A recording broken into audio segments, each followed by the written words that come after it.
I am live. I am Hedrick Nichols, Small Bites, and I am super excited and happy to be able to be here every week to share information to help us get better at recognizing our biases and all of that good stuff. When you pop in, I'd love to have you pop into the chat. Tell me who's there. As I welcome you, I decided to do a Grateful Rundi. Sometimes when I'm tired, my brain seems to sink in German. I'd like to just talk about a few of the things that I'm really, really thankful for this week, coming up to the 7 o'clock hour before I start officially. Hey, Kelly. I am excited and thankful that when I have a bad moment in my school day, I have friends who I can text and say, oh my God, what do you think? What would you do? What is your thought? What are your thoughts? And they are just there and they're all busy and working and doing a million things and they respond. And so Kelly Bahari and Abby French and Bonnie Nieves and Merville Johnson, if you are listening, and Dr. Tracy Nicole Smith, if you are listening, thank you for being my rocks today. I appreciate you. So I am very thankful for a circle that really supports me and uplifts me. I hope that I'm half as good a friend to you guys as you are to me. I am thankful that a friend of mine who was really struggling with mental health managed to stay alive for another week, and managed to still be here. I am thankful that I got to spend some time with my younger cousin who, sometimes with the whole COVID thing happens, you spend so much time on Zooms and online. Oh, thank you, thank you, thank you, thank you, Kelly. Um, hey, Rodrigo, how are you? I am thankful that I do not have to eat mustard on my burritos. And Rodrigo Bravo is my food friend.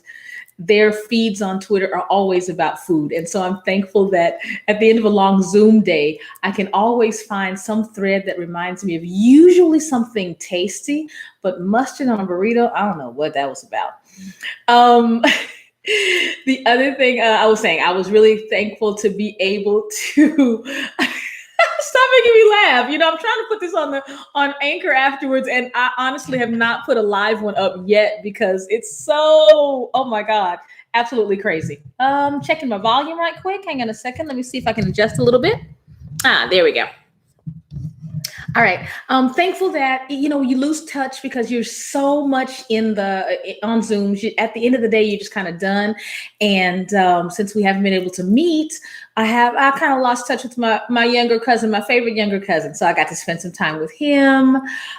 Excited that my son enjoys working so much that he got a second job. He's going to do the Six Flags thing, which is a very cool thing for a young person to do. It kind of is a rite of passage here in Texas. Working at Six Flags or Hurricane Harbor or those big kind of places. So I'm excited that he starts that this weekend.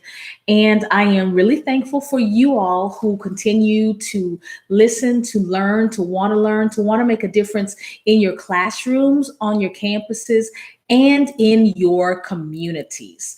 So I will say the regular stuff, like, subscribe. Please make sure if you listen on Anchor to leave me a 5-star review and let me get started.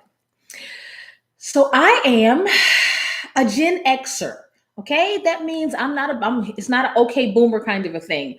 I think I still look, hey Tracy, I think I still look, fairly kind of young and hip, and I'm not really into probably saying hip dates me, but I don't think I look like a black and white crumbling sepia kind of a picture. So when I say to people, I was born in a Negro hospital, that usually kind of makes people pause. Oh, what? Yes, I was born in Riverside General Hospital, the Negro Hospital. So I went to the Black pediatrician on the Black side of Houston, where all of the kids got treated. Actually, Rodrigo is from Houston, so it's over by Creamburger. Shout out to Creamburger. It no longer is in existence, but it was in existence for most of my childhood and even into my adulthood. It was a hospital where all of the Black people had to go to get service. All of the Negroes had to go to get any kinds of health services because we were not allowed in other medical centers and hospitals. So I tell people that I was born in Houston, raised actually one generation out of what we call the CUNY homes, the projects in Third Ward, grew up, was born in a Negro hospital. And honestly, when I grew up, had my own child, when I had to go and bury my mama, I buried her in a Black church with a Black funeral home, driving us to a Black cemetery. And most of her life was still spent fairly segregated. For a while, she worked as a court reporter, so she was in corporate America.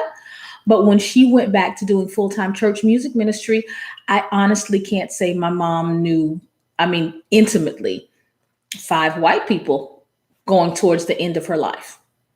So most of us have been raised like that, unless you are kind of a super young millennial Gen Zer, you have probably been raised in a household where even if you were not raised that way, your parents were raised in a very segregated America. And that kind of means you had certain kinds of mores, you had certain kinds of a certain lens that you were taught to view the world through. I will tell you one, my grandmom, and she was the warmest person in the world. She was never, she was never mean or aggressive, or she never talked bad about white folks in our house, that kind of thing. But when she said, cut the lights off, she said, hey, y'all get the white man's hand out my pocket.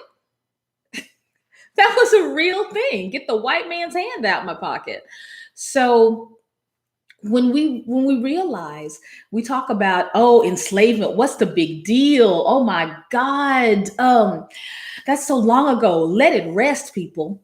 The reason we have such a hard time letting it rest in the Black community, and the reason we have a hard time in other communities realizing how deep our biases really run, is because we don't want to acknowledge that maybe the people we love, who are just one generation behind us, had thought some not too cool things by today's standards. You know what I mean? You can't, and it's hard to accept. You can't really judge people as harshly as you would if they lived today.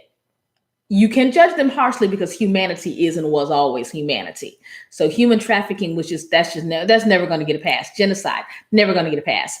However, when we talk about the people we love, the folks who, my grandpa who took me mudding and took me hunting with his gun rack and his Confederate flag, and my mom who would never have let me date a white person or never had let me date a Black person, all of those kinds of things. When we talk about them, it's okay to forgive and to realize they were a product of their time. So we don't have to be aggressively, how could you think that, Mom? How could you think that, Uncle Joe? Let's not have the confrontations at the Thanksgiving table. However, when we ourselves acknowledge those things as a part of our personal journey, not the journey that we go talk about other people to, but our personal journeys, then we can actually do better, because we can realize how deep our anchors are in the inhumanity of our past. So, having said that, I would like to go ahead and get to my strategies. I'll say a quick shout out to Ethan. By the way, Ethan, my wonderful photographer and consultant, this is my last week in this particular position. I am retiring the ring light at episode 45, and I will be giving you a whole new look for Small Bites next week. So I hope you'll come and join me and enjoy that. All right, for our Small Bite strategies. If you have 20 to 30 minutes, read a study from the Proceedings of the National Academy of Sciences, PNAS, on racial bias and pain assessment and treatment. I can't talk today, y'all. Let me try it again. Read this study from the Proceedings of the National Academy of Sciences on racial bias and pain assessment and treatment recommendations from 2016. If you have 15 to 20 minutes, it's kind of helpful for those thinking that the socioeconomic card is in play rather than the race card. There's a short pamphlet that I'd love for you to look at on hedrick.com and read it with your classes, because basically enslavement and forced labor might be responsible for the cheap jeans that we like to wear.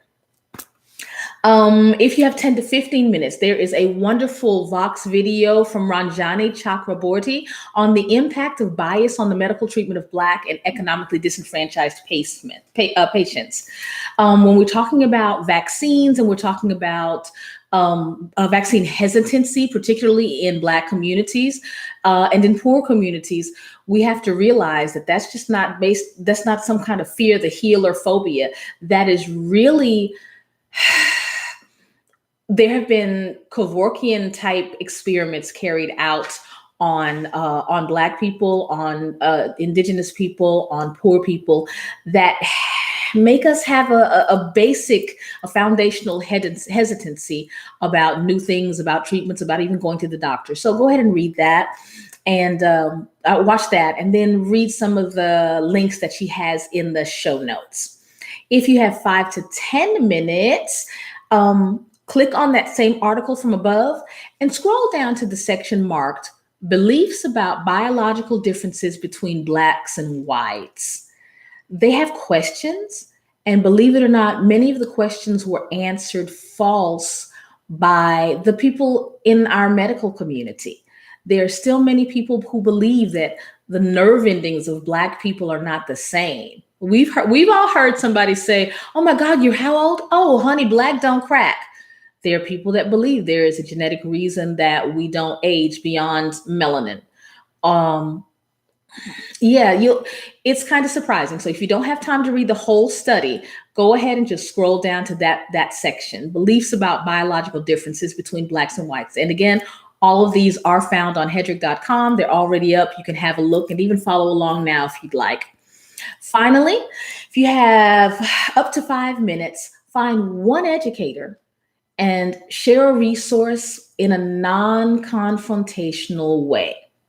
Share what you're learning, share a content resource if they're a teacher, or even a book or a podcast if you think it can be perceived as not arrogant and not pushy.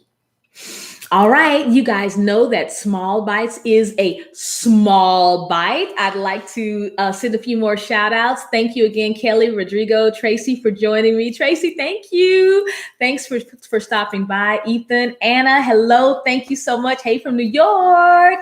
Thank you so much, Charles. Oh, that's we have our very own James Earl Jones in the educational community. If you do not know the Counter Narrative podcast, listen and try to concentrate on what he's saying and not how it is said. All right. I know he's probably just going, really? Leave me alone. All right, everybody. Thank you. Oh, hey, Merble. Thank you so much for stopping by. I thank you guys for keep coming back. Again, pop over to hedrick.com so you can see all the resources, like, subscribe, share, and I will see you next week for a brand new look here on Small Bites. Thank Ethan XYZ Photographers. Photography. Whew, there we go. Thank you all. Goodbye. Hi, Coach. Thank you so much. I appreciate you stopping by. Bye, all.